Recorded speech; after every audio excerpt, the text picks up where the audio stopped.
Hi friends, welcome again to my YouTube channel. और आज हम जो चीजें डिस्कस करने वाले हैं, जो पढ़ने वाले हैं, these are the basic concepts of mathematics. और आप चाहे किसी भी क्लास में पढ़ रहे हैं, आपने चाहे 10th तक मैथ्स पढ़ी हैं, अभी आप जेके एसएसबी के लिए प्रिपरेशन कर रहे हैं, या जो भी कॉम्पिटिटिव एग्जाम्स के लिए प्रिपेयर कर रहे हैं, जो इस टाइम पे हम डिस्कस करने जा रहे हैं चीजें, ये बहुत ही इंपॉर्टेंट है सबके लिए। सो प्लीज इस वीडियो को अच्छे से देखें, इसको समझें, इसे प्रैक्टिस में लाएं, और I will make it sure कि आप लोगों को ये बेसिक कंसेप्ट समझ आ जाए, और आपको मैथमेटिक्स में जब भी आपका कोई एग्जाम होता है, कॉम्पिटिटिव एग्जाम, तो उस टाइम पे भी आप जल्दी में क्वेश्चंस कर पाए और कम से कम इतना स्कोर कर ले कि आप एलिजिबल हो सके। राइट, सो चलो स्टार्ट करते हैं। तो परसों के वीडियो में, जो इससे पहले मैंने वीडियो डाली थी जहां पर हमने फर्स्ट पार्ट की बात की थी, तो वहां पर हमने न्यूमरेटर डिनोमिनेटर यानी एलसीएम कैसे हम निकालते हैं उसके बारे में हमने बात की थी। राइट, तो आज हम फिर से पहले मैं एलसीएम पे ही जाऊंगा कि किस तरीके से हम एलसीएम निकालते हैं। तो उसके लिए तो उस टाइम पे मैं जल्दी से रिकैप्चुलेट कराऊंगा। मैंने आपको कहा था अगर मेरे पास कोई नंबर है, फ्रैक्शंस हैं या रैशनल नंबर्स दो हैं, तो इस पैटर्न पे है n1/d1 प्लस और minus n2/d2. So here n means numerator and d means denominator, right? So अगर मेरे पास ऐसे दो फ्रैक्शंस हैं जिसमें n1 और d1 यानी एक फ्रैक्शन इस का है, इस तरीके से है, एक इस तरीके से, उस पे एग्जांपल भी हम साइड में करेंगे। तो फॉर एग्जांपल मेरे पास एक है 2/3, अब यहां पर मैं माइनस भी रख रहा हूं आपके लिए, 2/3 माइनस से 5/9। ठीक है, चलो मैं यहां पर पहले 8 कर लेता हूं, सो दैट जो पिछली बार हमने रिपीट किया था वो हमें समझ में आ जाए। तो मैंने कहा था हमेशा ध्यान रहे कि अभी हम एलसीएम की बात नहीं करेंगे, फिलहाल हम देख रहे हैं क्रॉस मल्टीप्लीकेशन। मैं यहां पर लिखूं कि क्रॉस मल्टीप्लीकेशन कैसे किया जाता है, मल्टीप्लीकेशन।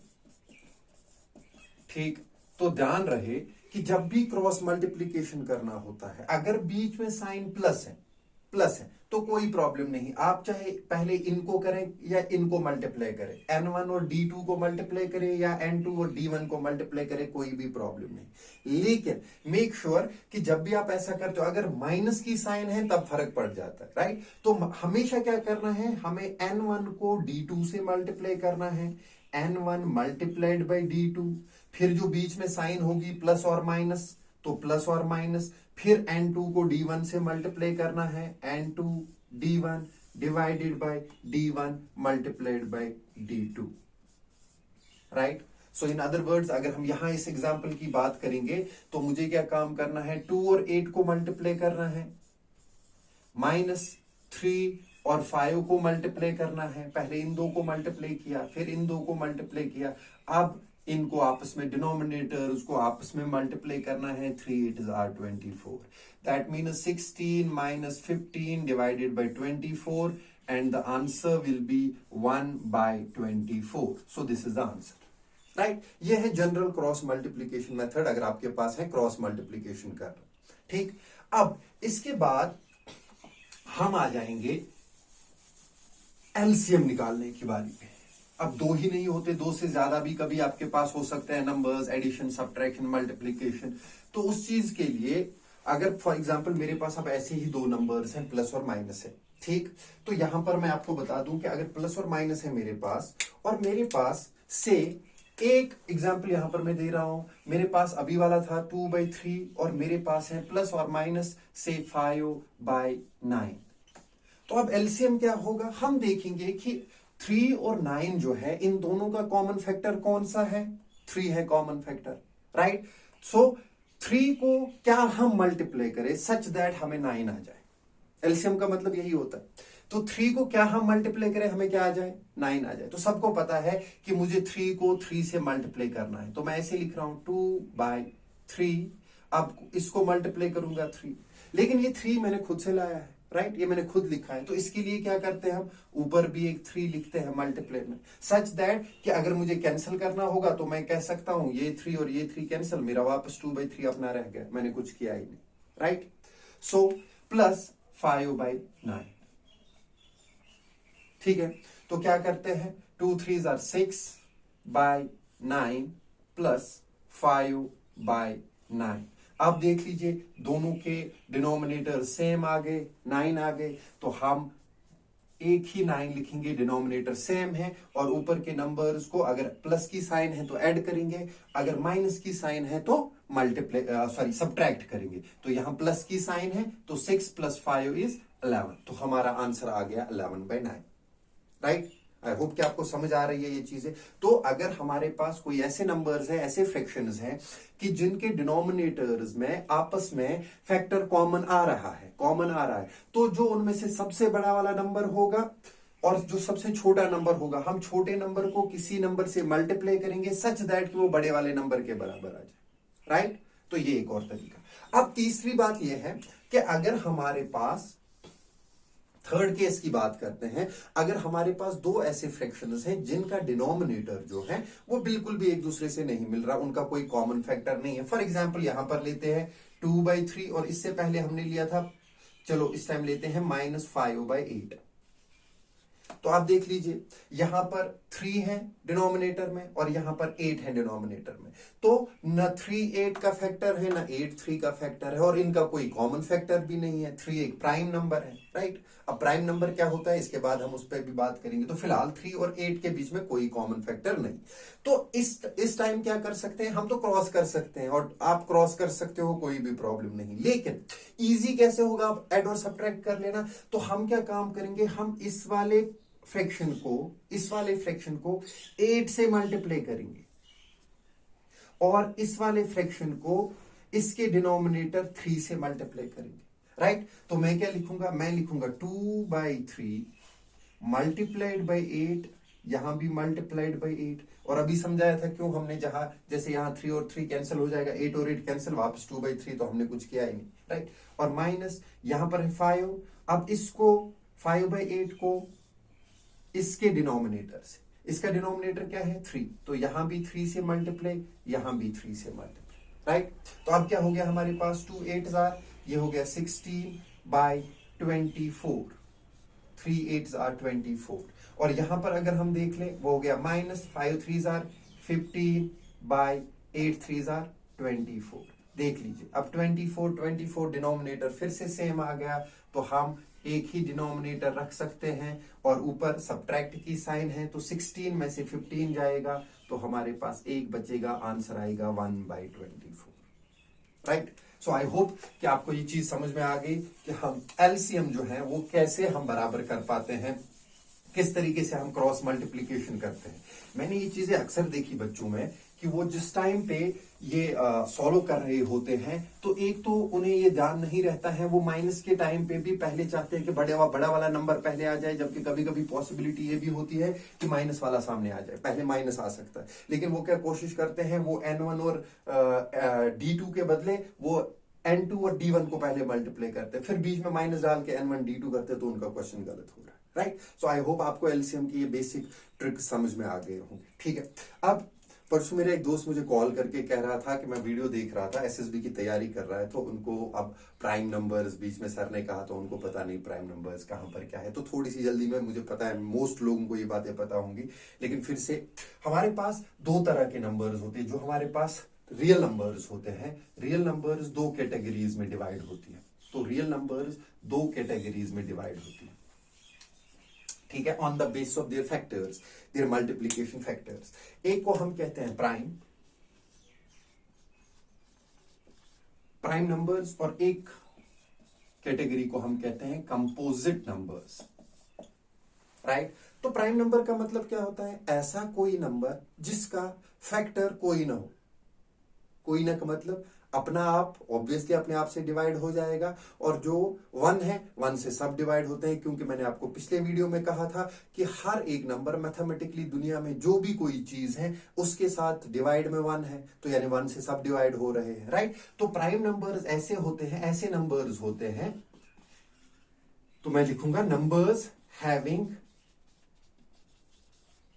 ओनली 2 फैक्टर्स, और 2 फैक्टर्स कौन कौन से, एक तो 1 एंड इटसेल्फ, एक 1 और एक अपना आप। राइट। तो अगर हम देख लेंगे, ये हम होल नंबर्स की बात कर रहे हैं, तो 1 जो है पहला हमारा जो गिनती स्टार्ट हो रही है 1 से स्टार्ट होगी, तो 1 अकेला है, इसका कोई और फैक्टर नहीं है, एक ही फैक्टर है, तो ये प्राइम कंसिडर नहीं किया जाता, राइट। तो हमारे पास 2 से स्टार्ट होता है, तो अगर आप 2 देखेंगे, 2 जो है इसको या तो 2 से डिवाइड होगा, जब 2 को 2 से डिवाइड करेंगे तो 1 आंसर आएगा, या तो हम इसे 1 से डिवाइड कर सकते हैं, राइट। सिमिलरली मेरे पास 3 है, तो 3 का भी फैक्टर या तो 1 है या तो 3 है, और किसी से डिवाइड नहीं हो सकता। डिवाइड हो जाएगा तो डेसिमल्स में हमें आंसर मिलेगा, ध्यान रहे। हम यहां पर कह रहे हैं कि डिवाइड होने के बाद हमें होल नंबर्स में आंसर मिले, तो ऐसा कोई भी नंबर नहीं जिससे हम 3 को डिवाइड करेंगे और हमें होल नंबर में क्वोशंट मिले, हमारा आंसर होल नंबर में मिले। सिमिलरली हमारे पास 5 है, सिमिलरली हमारे पास 7 है, सिमिलरली 11 है, सिमिलरली 13 है, सिमिलरली 17 है, तो ऐसे ऐसे करके आगे आगे जाते रहेंगे हम। तो बहुत सारे ऐसे नंबर्स हैं, इनको हम प्राइम नंबर कहते हैं। सो प्राइम नंबर ऐसे नंबर्स होते हैं हमारे पास जिनमें सिर्फ 2 फैक्टर्स हो, एक तो 1 और एक अपना आप, और कोई फैक्टर ना हो। By factor I mean to say वो वाले डिवाइड करने के बाद उनका होल नंबर में आंसर नहीं आता है, उनका आंसर तो आता है लेकिन डेसिमल्स में आ सकता है, राइट। तो वैसे तो डिवाइड हो जाएंगे लेकिन होल नंबर हमें नहीं मिलेंगे। व्हाइल एज कंपोजिट नंबर का मतलब होता है numbers having more than 2 factors, right. Numbers having more than 2 factors. तो फॉर एग्जाम्पल आप देख लीजिए, मैंने यहां पर कुछ मिस किया, 2 3, उसके बाद मैंने कुछ मिस किया, यहां पर 4 लिखना था, तो 4 जो है ये कंपोजिट नंबर है। क्यों कंपोजिट नंबर है देख लीजिए, इसको एक तो 1 से डिवाइड होगा, ऑब्वियसली 4 डिवाइडेड बाय 1 इज 4, एक तो इसको 4 से डिवाइड होगा, 4 डिवाइड बाय 4 इज 1, और इसका 2 भी फैक्टर है, 2 2s आर 4, तो इसके 3 फैक्टर निकले, राइट। तो इसीलिए ये कंपोजिट नंबर है। सो सिमिलरली जितने भी हमारे पास इवन नंबर्स एक्सेप्ट फॉर 2, वो सारे कंपोजिट नंबर्स होते हैं, राइट। तो कोई भी ऐसा नंबर जिसको आपको 2 से ज्यादा फैक्टर्स मिलेंगे, तो आप समझ लीजिएगा कि 2 से ज्यादा फैक्टर्स मिलने का मतलब वो कंपोजिट नंबर है। और अगर सिर्फ 2 फैक्टर्स हैं तो दैट मीन्स वो प्राइम नंबर्स, राइट। और यहां पर एग्जाम पर्सपेक्टिव के लिए एक पॉइंट मैं बता दूं कि जो हमारा सबसे पहला ये है, जो सबसे पहला है, तो नोट करके रखे, कभी कभी आ जाता है एग्जाम में, ठीक। तो 2 is the only even prime number। तो 2 केवल एक ऐसा नंबर है पूरे मैथमेटिक्स में जो इवन है और प्राइम है, राइट। और ये स्मॉलेस्ट प्राइम नंबर भी है। तो 2 की 2 क्वालिटीज हैं। Number 1, it is the only even number that is prime. Second, it is the smallest prime number. Prime numbers यहीं से स्टार्ट होते हैं, राइट। सो आई होप आपको प्राइम और कंपोजिट के बारे में भी थोड़ी सी आप जानकारी मिली होगी, जितनी हमें चाहिए यहां पे। तो अब इसके बाद हम जाएंगे बहुत ही इंपॉर्टेंट चीज जो इसके बाद है, दैट इज कि हमें स्क्वायर्स और स्क्वायर रूट्स का कंसेप्ट। और स्क्वायर रूट से पहले मैं थोड़े से आपको चलिए स्क्वायर रूट्स की बात करते हैं। तो मैंने आपको कहा था पिछले वीडियो में कि अगर आप चाहते हैं कि आपको मैथ्स अच्छे से आ जाए, सबसे इंपॉर्टेंट चीज कैलकुलेटर छोड़ दें। मेरे लिए, for me, using calculator is an offence, it's an criminal offence. अगर मैथमेटिक्स की अलग जुरिस्डिक्शन होती तो बिलीव मी, मैं तो कहता हूं कि सजा देनी चाहिए ऐसे लोगों को जो कैलकुलेटर यूज करते हैं, पर्टिकुलरली वो वाले बच्चे जो, देखिए बच्चे अभी करते हैं, यहां पर जे&के बोर्ड की बात करूं पर्टिकुलरली, तो उन्होंने कैलकुलेटर एलो किया है 12th तक। लेकिन जैसे ही बच्चा 12th के बाद निकल जाता है तो किसी भी कॉम्पिटिटिव एग्जाम में आपको कैलकुलेटर एलो नहीं किया जाता, ठीक है। तो 12th तक आप लोगों का दिमाग खराब किया जाता है कैलकुलेटर यूज करा के, और उसके बाद जब आप निकलते हो तो आप परेशान हो जाते हो। तो मेरी ये सजेशन रहेगी, जितने भी लोग ये वीडियो देखेंगे, मैं हमेशा बच्चों से यही कहता हूं कि आप calculator never ever use calculator, ठीक है, ये आपको गधा बनाएगा। ओके, सो अब स्क्वायर्स एंड स्क्वायर रूट्स की बात करेंगे। तो मैंने लास्ट वीडियो में आपसे कहा था कि आपको स्क्वायर्स ज्यादा नहीं 0 से 9 तक के पता होने चाहिए, राइट। सिमिलरली आपको क्यूब्स 9 तक पता होने चाहिए, आपको टेबल 1 से 9 तक का पता होना चाहिए, बाकी सब इजी हो जाएगा हमारे लिए, ठीक है। तो स्टार्ट करते हैं। तो देख लीजिए, मेरे पास 1 का स्क्वायर जो है वो 1 होगा। स्क्वायर का मतलब क्या होता है, 2 बार एक ही नंबर को खुद से मल्टीप्लाई करना। सो 1 into 1 that is 1, right. 1 multiplied by 1 is 1। Similarly 2 का square that is 2 multiplied by 2 equal to 4। 3 का square that is 3 multiplied by 3, that is 9। अब देख लीजिए होता क्या है, मैंने कई बार देखा है बच्चों को क्या करते हुए, 3 का स्क्वायर होता है 3 2s are 6, 4 का स्क्वायर होता है 4 2s are 8, राइट। तो ये गलत चीज है। स्क्वायर का मतलब होता है खुद से ही मल्टीप्लाई कर लेना, ठीक है, खुद से ही मल्टीप्लाई खुद को कर लेना। सो सिमिलरली अब मैं लिखूंगा डायरेक्टली, 4 स्क्वायर हो गया 16, 5 स्क्वायर हो गया 25, 6 square that is 36, 7 square that is 49, 8 square that is 64 and 9 square that is 81। ठीक है, अभी मैंने जीरो नहीं लिखा, तो ध्यान रहे जीरो का स्क्वायर होता है 2 zero. Okay, so what I mean to say is, अगर जीरो के सामने कोई नंबर है, कोई भी, जैसे 1 फॉर एग्जांपल 10 का स्क्वायर कितना आएगा 100, राइट, 2 20, तो जो भी जीरो होगा उस पे स्क्वायर का मतलब उतनी बार जीरो। अगर एक जीरो का स्क्वायर है तो 2 जीरो आएंगे, अगर 2 जीरो है नंबर के साथ लास्ट में 2 जीरो, तो 4 जीरो स्क्वायर के बाद, अगर 3 है तो 6, डबल हो जाएगा। जितने भी जीरोस होंगे किसी नंबर के साथ में उसके लास्ट में डबल हो जाएगा, राइट। यहां पर बहुत ही इंपॉर्टेंट चीज सीखने की है, देख लीजिए सीखना क्या है।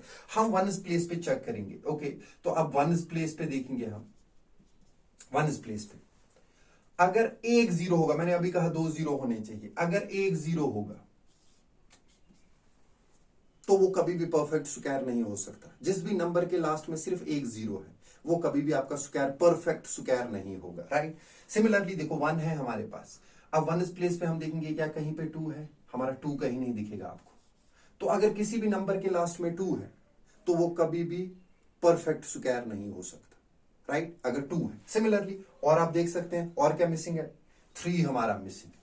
तो अगर 3 किसी नंबर के लास्ट में होगा तो वो कभी भी परफेक्ट स्क्वायर नहीं होगा। सिमिलरली मुझे याद है, आप चेक करके देख सकते हैं 7 और 8, अगर ये दो नंबर 7 और 8, तो अगर एक जीरो बात कर रहा हूं, 1 0 2 3 7 और 8, अगर ये नंबर्स हैं वंस प्लेस पे अगर इनमें से कोई भी नंबर है, राइट, तो दोज नंबर्स वंस प्लेस में अगर इनमें से कोई नंबर है, the not perfect, they will not be perfect squares, they will not be perfect squares।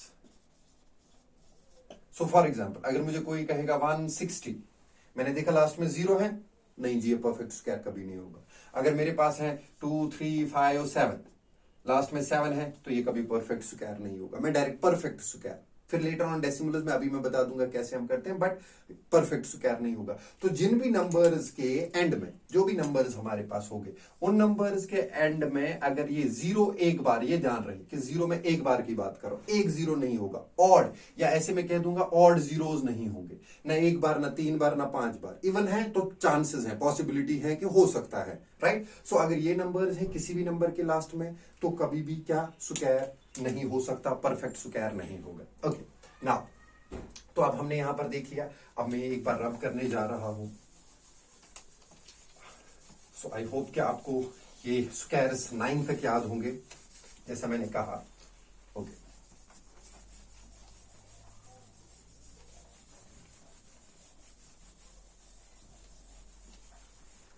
Okay, सो ये एक तरीका हमारे पास क्या है, अगर कभी आपको किसी नंबर का स्क्वायर रूट ढूंढना पड़ता है, तो 8th में ये पढ़ा होगा हमने कि हम क्या करते हैं, हम कहते हैं कोई भी स्क्वायर जो होता है वो होता है sum of first odd numbers, ठीक है, sum of first odd number. So for example odd number क्या होते हैं, आप ऑड नंबर ऐसे नंबर्स होते हैं जिन्हें 2 से डिवाइड नहीं होगा, यानी जिन्हें 2 से डिवाइड होने के बाद हमें होल नंबर आंसर में नहीं मिलेगा, मिल सकता है डेसिमल्स में आंसर, हम उन्हें इक्वल 2 हिस्से नहीं कर सकते हैं। तो जैसे 1 3 5 7 9 11, तो ये ऑड होते हैं, और जिनको 2 से डिवाइड होगा 2 हिस्सों में होल नंबर के हिसाब से डिवाइड हो सकते हैं, डिस्ट्रीब्यूट हो सकते हैं, उनको हम इवन नंबर्स कहते हैं। तो अगर आपके पास कोई भी नंबर है तो क्या कहते हैं सम ऑफ फर्स्ट ऑड नंबर्स देता है आपके स्क्वायर को। फॉर एग्जांपल अगर मैं सिर्फ 1 लेता हूं तो मैंने कितने ऑड नंबर लिए, एक ऑड नंबर लिया, तो इसका मतलब ये हो गया 1 का स्क्वायर, राइट, 1 का स्क्वायर 1 होता है।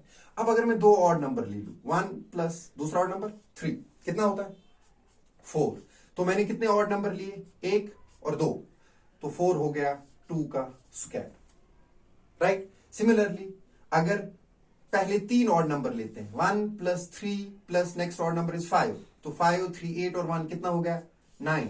कितने ऑड नंबर लिए थे? 1 2 3, तो ये हो गया 3 का स्क्वायर, राइट। तो ऐसे जितने भी आप 1 से स्टार्ट करके ऑड नंबर लोगे, उनका सम करोगे, वो उतने ऑड नंबर्स का स्क्वायर होगा, राइट। इसका हम इनवर्स भी कर सकते हैं। फॉर एग्जांपल मुझे कोई बता रहा है जी आप बताओ 9 किसका स्क्वायर है। अब मैं छोटे नंबर से आपको कह रहा हूं कि 9 किसका स्क्वायर है, तो मैं क्या कर सकता हूं, मैं पहले 9 में से पहला ऑड नंबर सब्ट्रैक्ट करूंगा, वहां कितने बचे? 8। फिर सेकंड वाला ऑड नंबर सब्ट्रैक्ट करूंगा, सेकंड कितना है? 3, तो वहां कितने बचे? 5। फिर थर्ड वाला ऑड नंबर सब्ट्रैक्ट करूंगा तो वो 5 होगा। 5 - 5 इज 0। तो कितने स्टेप्स में 0 आया? एक स्टेप में, 2 स्टेप में, 3 स्टेप में। तो इसका मतलब है 9 जो है वो 3 का स्क्वायर है। ये मैं छोटे नंबर से कह रहा हूं, आप बड़े नंबर पे भी ये कर सकते हो, लेकिन बहुत ही लंबा प्रोसेस है ना, बहुत हेक्टिक हो जाएगा, बहुत लंबे तक जाएगा। तो इसलिए हम क्या करते हैं अब स्क्वायर्स को, अब यहां पर ध्यान रहे, मैं फिर से वापस स्क्वायर्स पे आता हूं और आपको समझाता हूं कि जब बड़े नंबर्स आपके पास होते हैं तो उनके स्क्वायर्स हम कैसे निकालते हैं, राइट। सो अगर आपके पास फॉर एग्जांपल मेरे पास कोई नंबर है, अच्छा पहले अगर आपको 0 है लास्ट में, उसका स्क्वायर डालना है तो क्या करना है, जैसे 10 का स्क्वायर, तो मैंने अभी आपको कहा कि 0 का स्क्वायर अगर होगा, एक 0 का स्क्वायर तो 2 0 लिख लो, और पहले वाले नंबर का स्क्वायर बताओ क्या है, तो 1 का स्क्वायर 1, तो इसका मतलब 10 का स्क्वायर 100 हो गया। सिमिलरली अगर आपके पास 20 का स्क्वायर हो गया, राइट, सो 20 का स्क्वायर है तो 0 का स्क्वायर 2 0 और 2 का स्क्वायर 4 हो गया 400, राइट। सिमिलरली 30 का स्क्वायर हो गया फिर 900, 40 का स्क्वायर हो गया फिर 1600,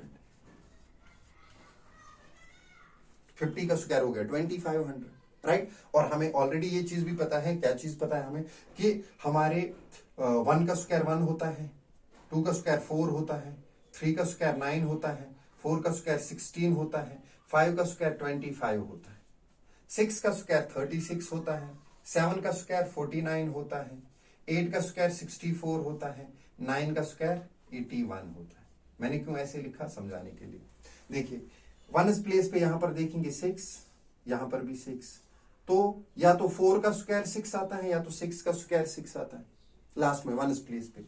9, तो यहां पर भी 9, या तो 3 का स्क्वायर या तो 7 का स्क्वायर, तो 7 के स्क्वायर और 3 के स्क्वायर में लास्ट में 9 आता है। सिमिलरली 2 के स्क्वायर और 8 के स्क्वायर के लास्ट में 4 आ जाएगा, 1 के स्क्वायर और 9 के स्क्वायर में लास्ट में 1 आ जाएगा। तो इस चीज का ध्यान रखना। तो अब हम चलते हैं किसी बड़े वाले नंबर के पास। फॉर एग्जाम्पल अगर हमारे पास कोई नंबर है, लेट अस से मेरे पास है, स्मॉलेस्ट नंबर से स्टार्ट करेंगे 225, तो मुझे कह रहे हैं ये बताओ जी ये किस नंबर का स्क्वायर होगा। ठीक है, तो देखो कैसे करते हैं। 3 डिजिट नंबर है तो इसका मतलब ही है 3 डिजिट नंबर है तो 100 से ऊपर यानी 10 से ऊपर का स्क्वायर हो जाएगा, राइट। अब मैं क्या काम करूंगा, पहले मैं 10 और 20 के बीच वाला देखूंगा क्या हो रहा है, ठीक। सो 10 का स्क्वायर 100 हो गया और 20 का स्क्वायर 400 हो गया। तो इसका मतलब इसका जो स्क्वायर है वो 10 के स्क्वायर और 20 के स्क्वायर के बीच में कहीं पर बैठा हुआ है हमारा स्क्वायर, ठीक। अब क्या करना है, तो पहले ये देख लिया कि नंबर कितना बड़ा है हमारे पास, डिजिट्स कितने हैं, ठीक है, और देख लिया कि वो कहां किस वाले में ग्रुप में आ रहा है, 10 20 30 40, इससे आपको बहुत आसान हो जाएगा। अभी एक और दो एग्जांपल्स करेंगे हम, हमें समझ में आ जाएगा, ठीक है। सो 10 का स्क्वायर 100 है और 20 का स्क्वायर 400 है, तो इसका मतलब हमारा नंबर जो है वो 100 और 400 के बीच में है। ऑब्वियसली 225 इन दो के बीच में कहीं पर लाई करे। तो अब कैसे मैं स्क्वायर ढूंढता हूं, देख लीजिए। मैं यहां पर देखता हूं 5, ठीक, 1 प्लेस पे है नंबर की 5। अब मैं चेक करूंगा इनमें से 5 कहां पे आ रहा है, तो मुझे पता है कि 5 का स्क्वायर होता है 25। एक ही ऐसा नंबर है जहां 5 का स्क्वायर 25 है, यानी 1 प्लेस पे 5 आ सकता है। तो इसका मतलब क्या हो गया, इसका मतलब ये हो गया कि 10 के ऊपर अगर इस नंबर का कोई स्क्वायर होगा, अगर इसका कोई परफेक्ट स्क्वायर होगा तो ऑब्वियसली उसके लास्ट में 5 होगा। तो 20 से ऊपर हम जा नहीं सकते, 10 से नीचे हम आ नहीं सकते, तो 10 और 20 के बीच में जो नंबर है जिस पर 5 लास्ट में होगा दैट इज 15, तो 15 का स्क्वायर, अब मैं कैसे देखूं 15 का स्क्वायर, तो हम मल्टीप्लाई कर सकते हैं 15 multiplied by 15, 15 5 jar 75, 7 carry, 15 1 jar 15 और 7 होते हैं 225। या इन अदर वर्ड्स हम क्या काम करते हैं, हम इसके फैक्टर्स निकालते हैं, 225 के फैक्टर्स निकालते हैं, 225 के फैक्टर्स। सो 5 4 जार 20, वहां पर 2 बच गए इसमें से, ये बन गया 25, राइट। सो 5 5 जार 25। फिर हम करते हैं 5 9 जार 45, फिर हम लिखते हैं 3 3 जार 9। तो जो हमारे पास 225 है वो बन जाता है 5 multiplied by 5 multiplied by 3 multiplied by 3। Since हम स्क्वायर की बात कर रहे हैं तो इसका मतलब पेयर में होना चाहिए। तो 5 का एक पेयर बनता है, 3 का एक पेयर बनता है। तो मैं ऐसे लिख सकता हूं 5 का स्क्वायर है और 3 का स्क्वायर है, राइट। तो इन अदर वर्ड्स मैं 5 और 3 हो गया 15, दोनों पे पावर सेम है तो ऊपर स्क्वायर लगाऊंगा। सो 225 is the square of 15 square. समझ में आ रही है बात, राइट। सो सिमिलरली अगर हम आपके पास कोई भी ऐसा नंबर होगा जिसका आपको रूट देखना है, जिसका आपको यानी स्क्वायर रूट देखना है ठीक, तो क्या करना है, ऐसे ही जैसे मैंने आपको बताया, पहले चेक करो कि नंबर कहां से कहां तक कितने डिजिट्स का है तो किस में आएगा। अब 0 10 20 30 का तो आपको समझ में आ गया स्क्वायर कैसे करना है हमें, राइट। 10 का स्क्वायर 100, 20 का स्क्वायर 400, 30 का स्क्वायर 900, 40 का स्क्वायर 1600, 4 का स्क्वायर 16, 0 का स्क्वायर 00। तो इस तरीके से तो आप चेक करेंगे फिर वंस प्लेस पे कौन सा नंबर है। तो अगर वंस प्लेस पे फॉर एग्जाम्पल हमारे पास वंस प्लेस पे कोई 1 आ रहा है, अगर मेरे पास है से मेरे पास नंबर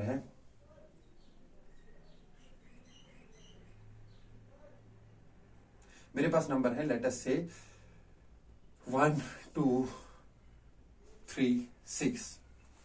मुझे देखना है कि ये किसका स्क्वायर हो सकता है, किसका हो सकता है। फिर हम देखेंगे डेसिमल्स में आ जाएगा क्या, but let us first check किसका हो सकता है। तो मैं देखूं 4 डिजिट नंबर है 1200, तो ये है 1200 plus 36, right.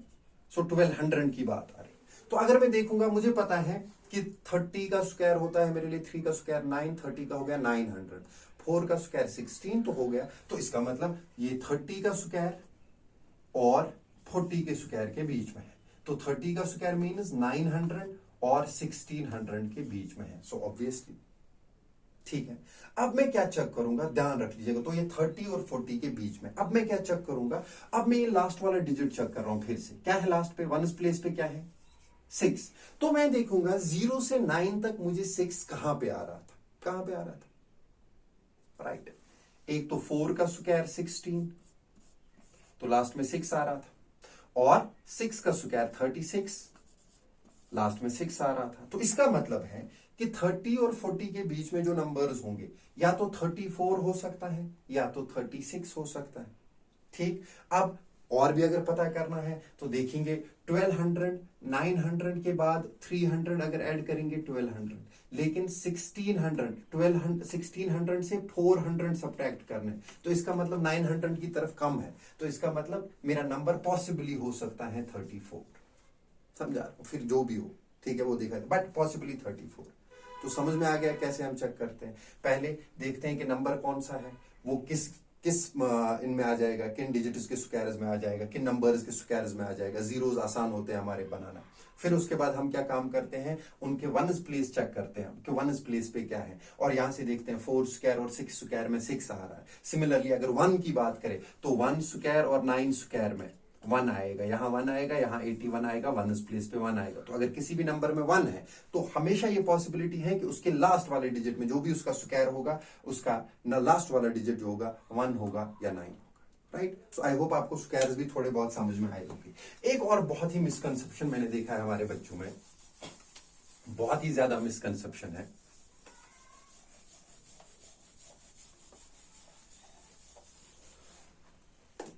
So I hope आपको अंडरस्टैंड हुआ होगा। Thank you.